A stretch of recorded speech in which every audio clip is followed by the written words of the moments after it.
Feeling mo ba ay walang sumusuporta sa'yo dito sa pagko-content sa Facebook? Mapakaibigan mo man yan o kaya naman mapakamag-anak. Dahil napapansin mo nga hindi man lang sila mag-react, mag-comment, o kaya naman hindi mo man lang mapapansin na pinapanood nila ang inyong content. Kung ganon, ang gawin mo po ay huwag nyo na lang po silang intindihin dahil meron at meron po talagang mga ganong senaryo. I'm sure hindi ka po nag-iisa. Marami po tayong nakakaranas niyan. At meron pa nga na pinagtatawanan tayo kapag lalabas tayo.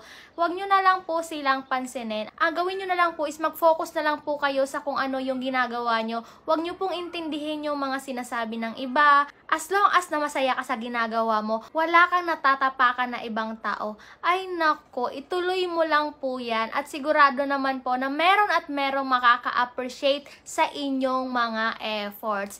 Huwag mong hayaan na sila ang maging dahilan para itigil mo kung ano yung ginagawa mo sa ngayon. Dahil once na nagpa-apekto ka, ikaw po yung talo. Mas lalo ka po nilang pagtatawanan.